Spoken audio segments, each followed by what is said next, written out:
Here we are again, sailing on the Lynher barge for the Blitz Along the Tamar 80th anniversary exclusive sailing. We're just sailing up the Tamar along the Hamouse here, in between Royal William Yard and Cremyll, Mount Edgecombe, Garden Battery on our other side. And just in the background we've just passed Mount Wise. Series of fortifications built, remodelled up from the dock lines over the years, so from the late 1700s upwards. But during the Blitz years, Second World War, a massive mammoth task of tunnelling underneath Mount Wise, in the front of the lawn of Admiralty House, by the tunnellers, Royal Engineers and Canadian tunnellers. The big Plymouth underground extension. You've got about 2.5 miles of tunnels, massive galleries underneath there. Also ran the Falklands conflict. A lot of that was run from Mount Wise. But when Devonport and the city was taking such a battering, the Admiralty HQ had to actually move up to Eggbuckland Keep, which we've obviously been featuring on. And that moved up there for a couple of years, and a lot of important, obviously, people going there. Were thought to be Churchill, Eisenhower, the Dunkirk landings, not Dunkirk landings, sorry, the Dunkirk evacuation, the D-Day landings. So, you know, Portsmouth has an amazing command museum there at Fort Southwick, and it's just a shame we can't get this one open to the public, because it would just be such an amazing tourist attraction for Plymouth. And of course, when you're sailing along here, you can get to see so much sort of like Blitz relics, I suppose, which you've left. You've got a little World War II observation post, pillbox, at the famous Royal William Yard.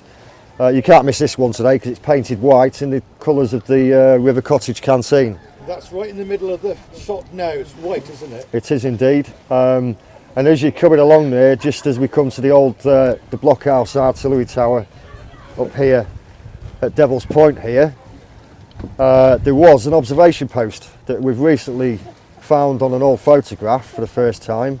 You can actually see it when it's low tide, but you can't see it today. It's obviously been demolished. And that would be on the left-hand side of the red and white obelisk, wouldn't it? It would, yes. And you've obviously got a lot of the old late Victorian gun emplacements, the coastal artillery emplacements, which were updated so they could take quick firers for World War II, and the additional gun emplacements at the front of Western Kings, where you can see you've got the original electric light defence positions. Those like the concrete squares. That's right. That are on the rocks there, aren't there? Yes, yeah. And you've got the generator, the engine room at the back there, which many people pass today. Let's see if we can get along those Devil's there Point. in the shot there. There's about 4 or 5 of them, isn't there? There is indeed. They're almost hidden though, aren't they, from here? They are. But the green boy is passing one now. That's right. And he's coming to pass another one now. Okay. And we're actually sailing because there was a submarine boom. So we're actually just sailed above it, basically. Big chain going across from Devil's Point to over to Garden Battery at Mount Edgecombe, and that was to stop the submarines, the German submarines, obviously trying to get into the Hamouse and attack the dockyard. They obviously never ever got that close. The German subs did actually get fairly close. They obviously sunk the landing at the Liberty ship, the James Egan Lane, just off of Whitsun Bay there, which is just round the corner from us. And again, you can see the gun positions at Devil's Point now painted out white. So that would have been aimed more if any fast patrol German boats came in, if they had have invaded and actually got into Plymouth Sound, then those guns would have been, well, some of the last point of defence basically to try and keep the Germans out. A lot of people think there's a sun place, it's a sun bathing. They do. But they're not. No, which is, they have been put back to use today rather than demolition, which is great. You know, we need to keep these structures surviving, because it's okay demolishing everything to try and get rid of history, but then you don't learn from it.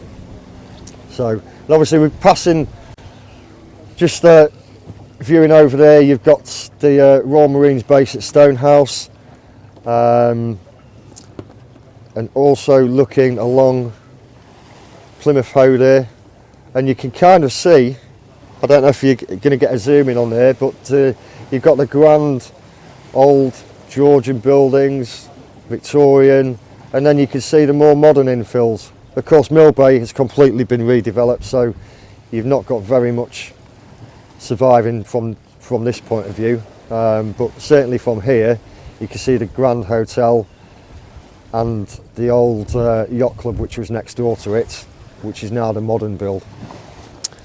Also looking over towards Drake's Island, which is currently being brought back to life, which is a fantastic, you know, for the people, the city of Plymouth, to finally be brought back to life. Tours going on there at the moment. We've obviously been involved in that over the last few years, and it's great to, you know, to see all that being brought back to life. So obviously it's not going to happen overnight. These are massive projects, so you know, this is going to be taking a number of years, but as you can all see over the Facebook pages and social media, there's some fantastic tours going on over there, and keep an eye out for those over the Facebook. I'm getting wrapped up here from this rope. There was a lot of there's a lot of activity on the island on World War II. Just a minute, I've got to untangle myself. And it can't decide which side to go. Hang on, just a minute, I've got to, just a minute folks. Can you pull it out from underneath me? Oh, that's better. Right, here we go. Sorry about that, people. This is live. there's no take 24s on this one. Now, we're obviously looking a little bit of an artefact here. It's very safe. This is one that's gone off. This is actually a German incendiary. This is the first type of incendiary they dropped on the city. Over 250,000 of these. This one was actually recovered out of the loft of a loft in St Budo, together with an auxiliary fire service helmet. So we think it's the actual guy who's probably saved this one from burning a property down wherever it landed, and he's put it in a bucket of sand, and this is where you can see where it's burnt out. You'd have the first white phosphorus flame when these obviously ignite, and although you've obviously got a lot of this bombing damage with the heavy high explosives, the 1,000-pounders, the power mines which were landing on the city, these probably did more, if not, yes, probably more damage, because once these basically hit, if they hit a roof, went into the roof space, if you couldn't get them out, then the property is going to burn down. And of course, the fire brigades had at the time had the massive problems. They all had different fittings, so the different fire brigades that came down, you know, we've had eyewitness accounts where they was travelling down from Bridgewater for the Blitz on Plymouth, and they was getting to Exeter and, you know, saying, what is that glow, you know, towards the direction they're heading down south, and of course that was Plymouth on fire. But devastating, and for all those, by the time they could get here, everything was ablaze. They couldn't really do much, but just to try and do what they can and save property, save lives, and they did. Sadly, a number of firemen lost their lives. There was a fire crew got hit. They got hit by a direct hit in the street on the way to a call out during one of the Blitz raids. Those firemen are commemorated in St Stephen's in their salt ash. We'll do another video for that on a special day for you. But these incendiaries, like I say, over 250,000. So this is a perfect example. I do believe you've got one in the box there as well, in the museum. There's a few in personal collections. We did, one of ours has gone on display at Mount Edgecombe House in their display, for their Plymouth Blitz display there. And you will be able to see this at our Plymouth Blitz collection, the Hidden Heritage, Cyber Heritage Plymouth Blitz collection. at Whitsun Bay Fort, where we've got over 1,000 artefacts of Plymouth Blitz, basically. We've got bits of cars, incendiaries, buttons, air raid precautions badges, so all sorts of stuff. So you can come and see these. Open every Sunday at Whitsun Bay Fort.